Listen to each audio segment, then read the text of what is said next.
Good morning, students. How are you all? I hope you all are fine. So today I explain chapter 5 part 1. आज हम जो है chapter 5 part 1 जो है explain करेंगे. तो बच्चों चलो आज हम read करते हैं. chapter 5 क्या है देखते हैं.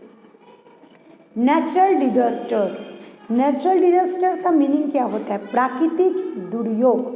प्राकृतिक दुर्योग क्या है?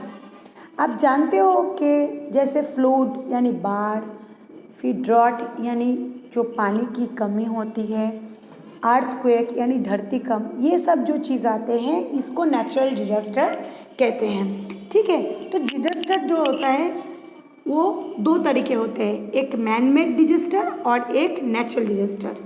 तो आज हम लोग पहले जो है नेचुरल डिजास्टर के बारे में बात करेंगे. अभी देखो हमारे यहाँ चारों ओर जो है पानी भर गया है, आसपास के स्टेट में बाढ़ आ गए हैं. तो ये जो होता है ये कुदरत की तरफ से होता है, इसलिए इसको नेचुरल डिजास्टर कहते हैं. तो let's start explain. On 12 March 2011 Krishna saw the pictures of A tsunami in the newspaper. बेटा सुनामी के आगे जो टी है वो साइलेंस है. ओके. तो 12 मार्च 2011 को कृष्णा ने पिक्चर देख रहा था कि सुनामी न्यूज़पेपर में, अखबार में. आफ्टर रीचिंग स्कूल पहुंचने के बाद he asked her class teacher. उसने अपने क्लास टीचर से पूछा, sir I read the news about tsunami in the newspaper. Sir क्या मैं खबर जान सकता हूँ सुनामी के बारे में? न्यूज़पेपर में मैंने पढ़ा था न्यूज़पेपर में सुनामी के बारे में. How does the tsunami occur. Tsunami कैसे होता है? Sir replied. सर ने जवाब दिया, natural disaster are of two types. जो नेचुरल डिजास्टर होते हैं वो दो तरीके के होते हैं. Disaster like earthquake, tsunami and volcano occur due to changes in the interiors of the earth. पहला जो होता है धरतीकंप, फिर सुनामी और वॉल्केनो यानी जो ज्वालामुखी होती है वो जो है जब इस वजह से फट जाता है, चेंज होता है, तो पूरे पृथ्वी में नुकसान पहुंचते हैं. वेयरएज डिजास्टर लाइक फ्लड्स जैसे कि बाढ़, cyclone, forest fires, drought etcetera. और दूसरी तरफ देखो तो फ्लड्स यानी बाढ़, साइक्लोन यानी जो बहुत ज़ोर से बोलते हैं हम लोग के बाबा जोरू आएंगे ऐसा, फॉरेस्ट फायर यानी जंगल में आग लग जाना, ड्रॉट यानी पानी सूख जाना, ये सब जो है ये नेचुरल डिजास्टर के दूसरा पहलू है. Occur due to the changes on the surface of the earth. इस वजह से जो होता है हमारे पृथ्वी में बहुत सारे चेंजेस हो जाते हैं. तो आज जो है हम लोग पहले अर्थक्वेक यानी धरतीकंप के बारे में जानेंगे. The weak upper crust of earth suddenly experience tremors either due to collisions of plates due to tremendous pressure in the interior of the earth. जो बच्चा आप लोग अगर ज्योग्राफी लेके पढ़ते या आप लोग का सोशल स्टडी नहीं होता, अगर आप सीबीएसई बोर्ड में होते तो आपको ज्योग्राफी का बुक अलग होता. तो उसमें आपको मैं बता रही हूँ कि ज्योग्राफी में क्या होता है. ज्योग्राफी यानी भूगोल. इसमें बहुत ही खूबसूरत से जो है ये प्लेट्स का जो है वर्णन किया है. कैसे? जो ये प्लेट 7 प्लेट होते हैं, तो उस प्लेट में से अगर कोई भी अनफॉर्चुनेटली कुछ भी वजह से अगर ऊपर नीचे हो जाए तो उसमें जो जगह खाली रह जाता है, तो उसमें जो समुद्र के नीचे होते हैं, तो जैसे पानी का जो है बहाव उस पर ऊपर जाता है तो धक्का लगता है, और वो धक्के को हम लोग क्या कहते हैं? अर्थक्वेक. ठीक है. Waves tremors earthquake originate for hypocentre with deep down below the surface of the earth. अभी जो मैंने कहा कि बहुत ही नीचे एकदम अंडरग्राउंड जमीन के अंदर जो होता है, जो हाइपोसेंटर होता है, वो जब एक दूसरे से थोड़ा दूर जाते हैं और बाद में जब वो प्लेट ऊपर नीचे होते हैं तब अर्थक्वेक होता है यानी धरतीकंप होता है. Such sudden shaking of trembling is known as earthquake. और ये जब होता है शेक करते हैं मतलब हिलते हैं, तो उसको क्या कहते हैं? उसको कहते हैं कि सुनामी.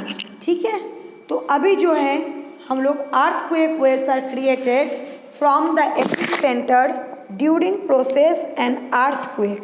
तो एपिक सेंटर्स के जरिए हम लोग देखेंगे कि अर्थक्वेक किस किस वजह से होते हैं. तो चलो आज हम लोग धरतीकंप के बारे में जानें कि ऑब्वियसली हम लोग जो देखते हैं धरतीकंप होता है, तो धरतीकंप क्यों होता है इसके वजह हम लोग ने आज जाने हैं। अब इसके बाद हम लोग जो है नेचुरल डिजास्टर जो है उसके बारे में जानेंगे। देखो यहाँ पे एक पिक्चर दिया गया है, जो पिक्चर में आपको दिखेंगे the dispersion surface due to the earthquake जो है, इसमें है ना आपके प्लेट्स के जो है फ़ोटो दिए हुए हैं। तो ये फ़ोटो जो है आपको दिख रहे हैं, इसमें जो है 7 प्लेट्स हैं।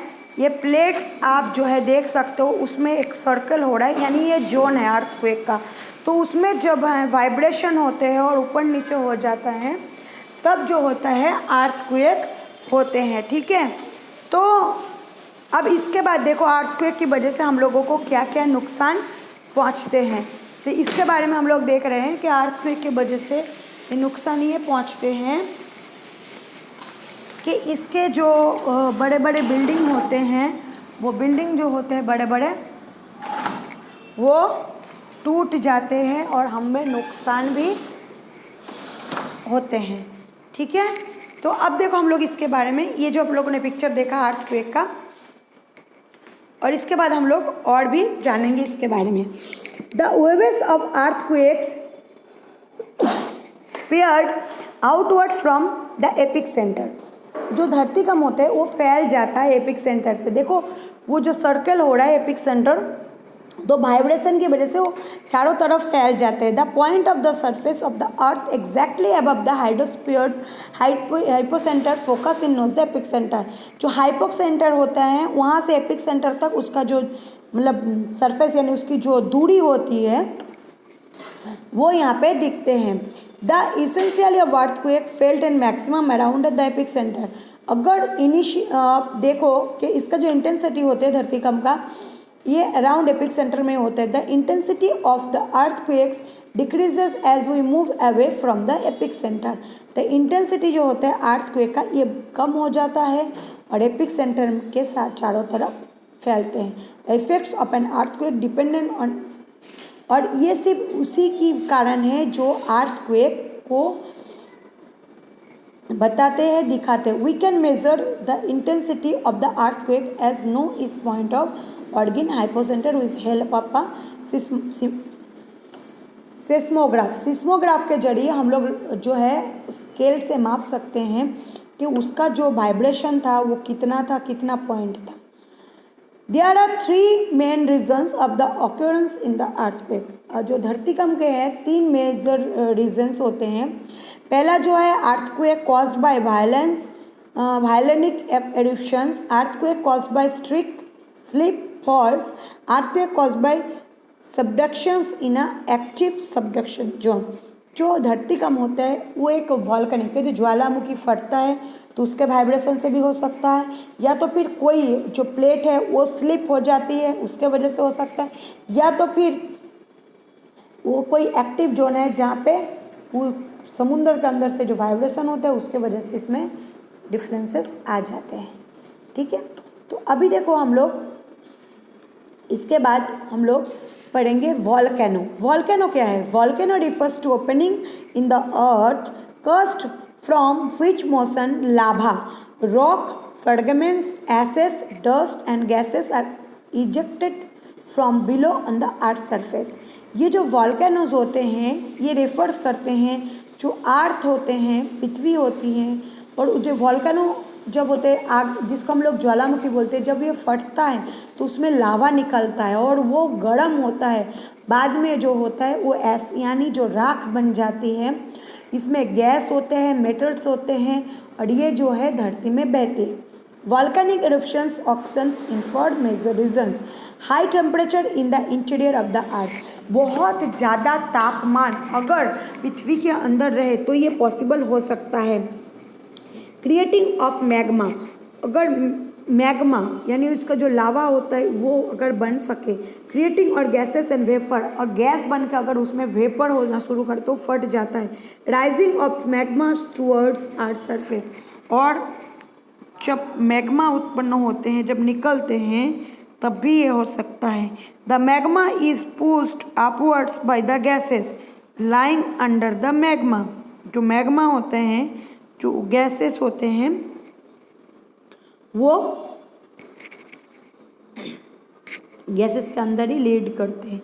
Secondly, the water percolating through in cracks and opening weak rock.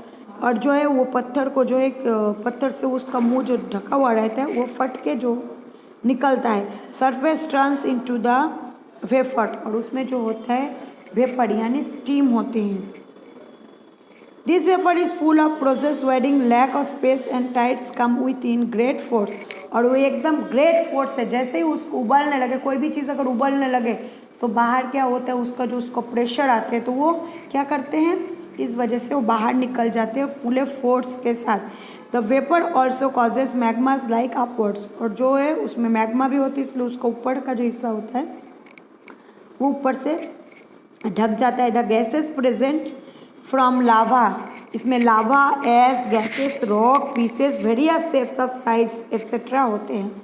And this is known as the volcano. और ये जो है ज्वालामुखी या वॉल्केनो के नाम से जाने जाते हैं। All these volcanic ridiculous come on the surface of earth and from mountain like a structure. कुछ भी वॉल्केनिक रेडिक्यूलस हो, जो सरफेस होता है अर्थ से, इसका एक स्ट्रक्चर होता है। It the amount of gases and vapour is more and the went of the earth surface is narrow.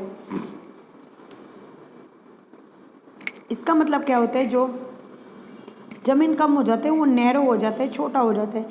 Then the eruptions is dangerous, इसलिए क्या वजह से होता है, ये डेंजरस हो जाते हैं।